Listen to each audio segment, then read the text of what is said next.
become hypohydrated.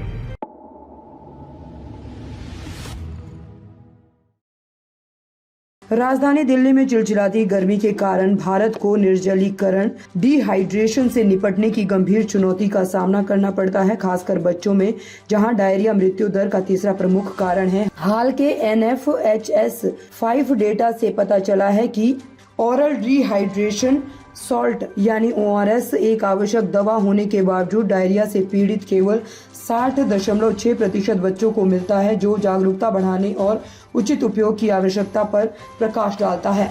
Doctor Pankaj Garg, senior consultant neonatology, sir Gangaram अस्पताल, नई दिल्ली के अनुसार बताया गया कि बच्चों में दस्त और पानी की कमी के प्रबंधन में ओरल रिहाइड्रेशन सॉल्यूशन यानी ORS की महत्वपूर्ण भूमिका को उजागर करते हुए बताते हैं।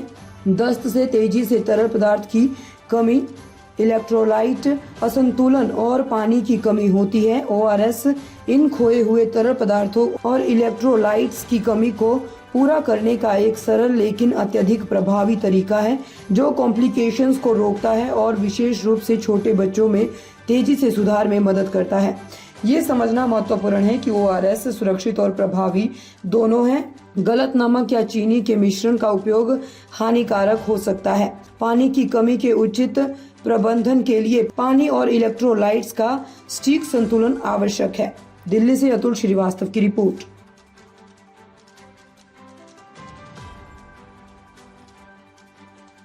कहना चाहता हूँ कि हमारी सोसाइटी में एक तरह का एक मिथ है कि जब डायरिया बच्चे को हो गया तो उसको खाने को नहीं दिया जाए। तो जैसे लगता है कि डायरिया आप खाने को दोगे डायरिया बढ़ जाएगा, इस मिथ को हमें तोड़ना है। हम चाहते हैं छोटा बच्चा है, माँ के दूध पे है तो माँ का दूध कंटिन्यू करें, खाना दे रहे हैं तो खाना देते रहें, और बल्कि हम कहते हैं एक एक्स्ट्रा डाइट उसको दें ताकि उसकी बॉडी में पोषक तत्वों की कमी नहीं हो।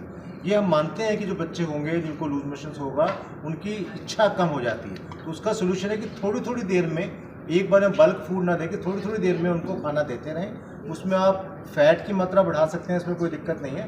हम चाहते हैं कि बहुत ज़्यादा शुगरी ड्रिंक्स ना दें। जैसे आजकल आम का टाइम है और लोग क्या कहते हैं कि अगर आम खा लिया, बहुत शुगरी फ्रूट खा लिया, और आजकल आर्टिफिशियली राइपन फ्रूट्स भी अवेलेबल हैं, तो जो बहुत शुगरी ड्रिंक्स हैं, बहुत सारी मार्केट में शुगरी ड्रिंक्स मिलते हैं, उनको देने से डायरिया के चांसेस, डिहाइड्रेशन के चांसेस बढ़ जाते हैं। तो घर में जो नॉर्मल सामान है, जैसे डॉक्टर ने बताया, लस्सी है, नारियल का पानी है, शिकंजी है, वो देते रहें, दाल का पानी है, राइस वाटर है, ये सब देते हैं। नॉर्मल खाना सब कुछ आप खिला सकते हैं, एक्सेप्ट समथिंग दैट इज, मान लो मिठाई खिला दिया आपने, उसको आपने आम दे दिया, जूसेस दे दिए, वो नुकसान करेंगे जो जिसमें शुगर ज़्यादा है। अदरवाइज नॉर्मल खाने में कोई परहेज़ नहीं है, बल्कि हमें एक एक्स्ट्रा डाइट बच्चे को देने की कोशिश करनी है। और बच्चा माँ के दूध पे है तो डेफिनेटली उसको कंटिन्यू करना है। लगातार वीकनेस भी बहुत ज़बरदस्त आने हो जाती है एकदम, उसको इम्पावर करने के लिए क्या तरीका? वीकनेस अगर खत्म हो जाए, डायरिया खत्म भी होता है, लेकिन वीकनेस बहुत ज़्यादा रहेगा। तो इसलिए हम कहते हैं कि जो मैं आपको एक्स्ट्रा डाइट की बात कर रहा हूँ, डायरिया खत्म होने के 2 हफ्ते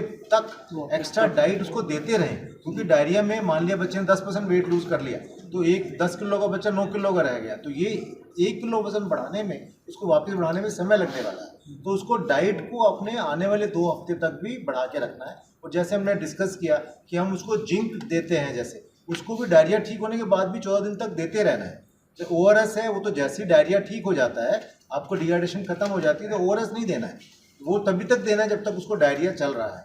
डायरिया खत्म होने के बाद जिंक देते रहना है और खुराक बढ़ा के देते रहना है, ताकि उसको अगला एपिसोड भी कम हो। बस यही समय है पेरेंट्स को समझाने का कि डायरिया क्यों हुआ, क्या उन्होंने हाइजीन में कोई ना कोई गड़बड़ किया है, बोतल से दूध तो नहीं पिला रहे हैं, गंदे हाथ तो बच्चे मुंह में नहीं डाल रहे हैं, उसके नाखून तो नहीं बड़े हुए हैं, उनकी हाइजीनिक कंडीशन क्या, टॉयलेट से बाद बच्चे हाथ धो रहे हैं कि नहीं धो रहे हैं। तो ये सही मौका होता है जब पेरेंट्स के ऊपर प्रॉब्लम आती है, तो उनको ये प्रिवेंटिव मेजर्स भी उसी समय ज़्यादा समझ में आते हैं।